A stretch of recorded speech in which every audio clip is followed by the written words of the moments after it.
Radio for readers, Bookmark. This is Bookmark. I'm Mark Bernier. The nation's top authors are coming up next.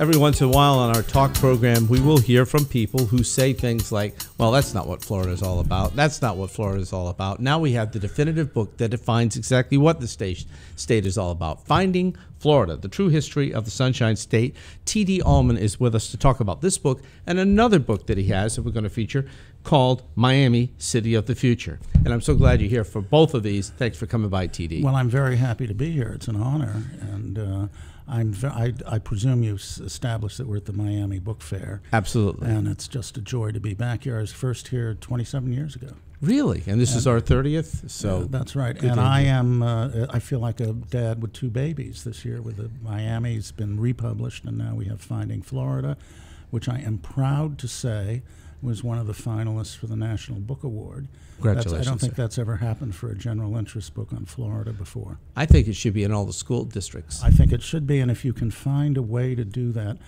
I'll tell you why, because Florida is about everybody, and what makes it important is, well, one of the things I point out from the beginning, and it started with Miami.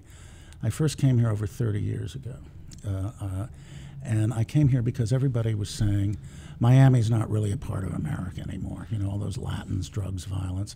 And I came down here and I looked around. I thought, what could be more American than sex, drugs, violence, rock and roll, smuggling, Mariolitos, riots, cities burning down? And we always have been a chaotic country. And when I wrote the book, Miami, City of the Future, they said, oh, wow, we're the city of the future. But that's for both good and ill. And now Miami apparently is the city of the future in terms of global warming. So when I started to do the book, which I called Finding Florida, I set out, but I had no idea what I was going to find. The first thing I found is that everything we think we know about Florida is false. Right. And in our listening area where they're hearing you now, Ponce Inlet, Florida, named supposedly after Ponce de Leon, apparently, according to your book, he didn't discover Florida, and he wasn't trying to find the Fountain of Youth? No, absolutely not. Now, excuse me, where is Ponce? Ponce Inlet is in the Daytona Beach area. Oh, well, that makes it even more appropriate because he never landed on the east coast of Florida. He never went anywhere near St. Augustine. That was all made up much later. He sailed into the southwest coast, probably Charlotte Harbor. He landed there, and he was attacked by Indians, and he fled. And he never would have come back, except Cortez found gold in Mexico. And he had a grant to explore what was called La Florida. And he said, he wanted to find gold. He was already a very rich man because he'd ripped off Puerto Rico. Ponce is a significant and a highly dark figure in the history of Puerto Rico. He's a blip in Florida. I call him Florida's first celebrity homicide. And so he got here, he landed at the same place, got into another fight, was wounded, and then he died in Havana of infection because the Spanish were as indifferent to sepsis as they were ever vigilant on heresy. Now, the main thing about the Spaniards, De Soto, I guess he suffered what we would call schizophrenia or psychosis. He never discovered anything. He wandered as a madman and eventually died having, I call De Soto the Johnny Appleseed of pigs, because the only thing that survived were his wild hogs. Didn't he kind of find his way up the Mississippi? Oh, that's unclear, but discovery in the sense of findings. Yeah. You know, if I drown in Biscayne Bay tomorrow or go crazy and wander through the Everglades, don't call me that. Now, the great irony, the founding irony of Florida is, what were the Spanish looking for? Gold. No minerals here. Right, well, that's right. It has minerals, but it has no metals. Florida is the only state with no metals. But where are the gold mines? And even at the end with De Soto, when they had to, after he died, they auctioned off what remained of what he had, which was mostly the hogs. And they said the money was to be paid out of the gold and silver mines, which they never found. And then you come up, today we try and talk about cost accountancy. We've got to count the cost of using gasoline, not just in how much we pay at the pump, but the environment and so on. The next thing was the illusion you could get rich from slavery. Well, you can get rich for a while, but then you've got to think of the social and historical consequences of not only slavery, but racist, industrialized slavery. And that, the myth of the Confederate Cavalier is the other great myth. And I want to emphasize, though, the heroes I found here. I call them the first responders. Jackson sent down, there were some free black, white, and mixed race people here in Florida, and they'd come down into the Panhandle fleeing white American oppression, and they were living peacefully there. And Jackson ordered his troops to come down and kill them all, blow them up, and that's what they did. And the survivors were tortured to death on U.S. orders by so-called friendly Indians. And the survivors were, the leaders were a fellow named Garcon, who was either black or mixed race and probably Spanish citizenship or subject of Spain. And the other was a Choctaw Indian, and they were tortured to death. And, today, the guys who come and rescue you when, you have a fire or your kid gets lost or something. And I admire these people terribly. And the great thing about Florida now is, even though all these people I bring back to life in my book were killed, enslaved, pushed out of Florida, our society, our multi-layered, diverse society in Florida today is the Florida they wanted and they epitomized and they adumbrated. Didn't you write that this is the only state that had a war that was fought entirely within its borders? Was it the Seminole War? The Seminole War, and I call it the Seminole War because it started in 1816, even before the United States bludgeoned Spain into, America never purchased Florida. That was made up around 1900. And it lasted from 1816 to 1858. And some people vaguely remember Osceola. He was he was not a chief, he was their military leader. Osceola was, probably would be considered a white man today. His birth name was William Powell, Jr. His father was a white man from Georgia, Billy Powell, Sr. His mother was a mixed race Indian and white Scottish woman named McQueen, I believe.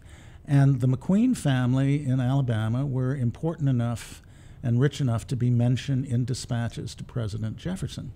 But then Jackson came in, and of course they had ethnic cleansing across the South, and they fled to Florida. And basically that's when Billy Powell grew up, and he was radicalized by U.S. oppression and turned into Osceola.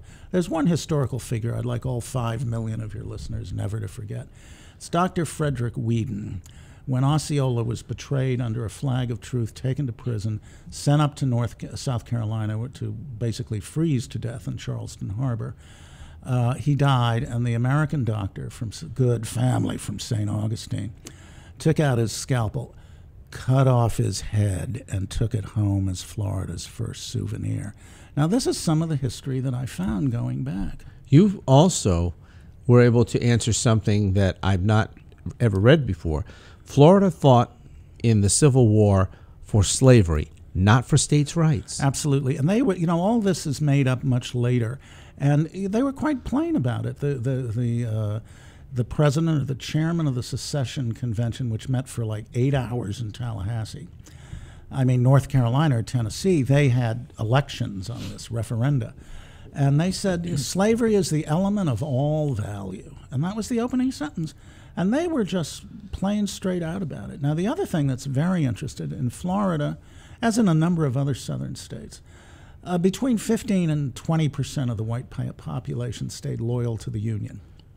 And that doesn't mean they didn't like slavery or that they were not prejudiced against black people, but, America was their country. And the other myth we're taught about the Yankees coming in and invading, almost all the fighting in Florida, where there was very little of it, was between a colored and white loyalist Florida battalions against the Confederates. And I want to say this: the Confederates were terrible cowards. They were loudmouths, but they never really attacked. One of their famous was a guy named Dickinson, and he'd go around and he'd capture people trying to flee, but he never fought the Yankees. And there was a whole mythology made up about this, which again is used to confuse us and confuse our children. The point of my book is, we need to look at the world as it is. That's the key thing. And, whenever somebody's house falls into a sinkhole in Florida, I wrote this in the New York Times. I said, if we paid more attention to the truth, we would not build our lives atop sinkholes. if you're going to build a house, don't build it on top of a sinkhole. And when the sinkhole falls in, don't say, oh, gee, I don't know why that happened. It happened because we don't pay enough attention to the truth. You have so much in this book that answers questions I've had for a while. We were talking about an issue a few weeks ago, my family, and you answered the book here, that most theme parks built in the state of Florida are actually exempt from safety regulations? Absolutely, and they baldly passed the law through the town. I wasn't on a panel. It would have been a much more exciting event had I been on a panel. I went to visit a friend who was on a panel, and some gentleman there makes a very good living writing books about how children go have lots of fun, basically at theme parks. I had never heard of him. Of course, they were around the block waiting to sign it, buy his books. He'll sell many more books than I'll ever sell, and all best to him. But had I been on the panel, I said, do you tell your young readers that if they get hurt on those Disney rides, they will have no protection? Do you tell your young readers that the CIA helped Disney steal Central Florida, which it did, and I go into this in the book. So the other thing that I always bring up about, I mention about Disney World. Disney World, juridically speaking, is 2 Florida cities. I forget the names, Bay Lake and another thing. They now have a population of 18 and 21 or something. And contrary to the Florida and U.S. constitutions, they have property qualifications to vote in these. If you don't own property there, you can't vote. And that's why the people in Celebration and the surrounding communities are gerrymandered out of this. But there's no residence requirement. So you can own property there but live in London and still elect. So they always elect this city council, which is a tool of the Disney organization. Now, I still ask, Florida is not bereft of lawyers. And I'm sure there are not quite a few lawyers in your audience. In fact, I may go by the ACLU booth here today.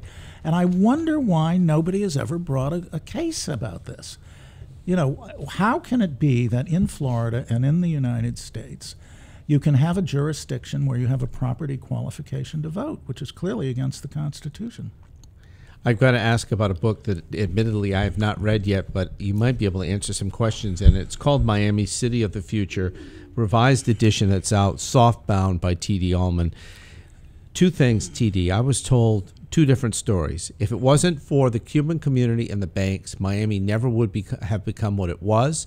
The other story is, if it wasn't for the drug trade, Miami wouldn't have become what it has become. Is there truth to either of those? All of the above and about Really? 16 other things, certainly. Okay. What drove the city to its greatness? All right, geography is destiny. I have several maxims in my life. I always say character is destiny. Things do not necessarily turn out for the worst. And if you're driving around Europe, where I live much of the time, there's always a parking space in front of the cathedral. But in Miami's case, geography is destiny. It is the last point on this Uluite limestone ridge, which ends down on Old Cutler Road, which runs from Jacksonville, where several million people can congregate without sinking into the Everglades.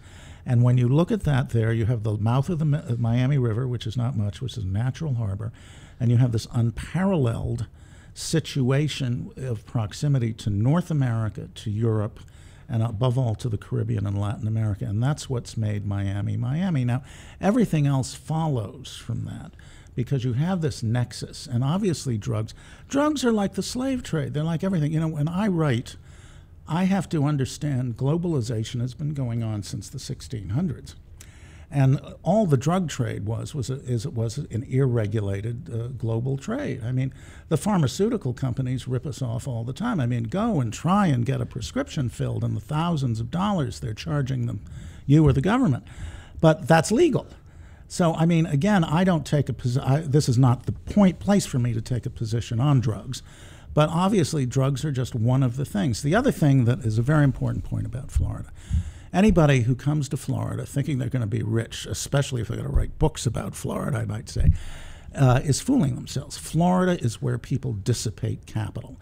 That's what started with Ponce de Leon, with DeSoto. It went through Flagler. Flagler said, I would have been a rich man if it weren't for Florida. And now what happens here is people come down, they spend money. And the question is, we're now living at what I call the end of the third great illusion, age of illusion in Florida, which is that you can find paradise and happiness here.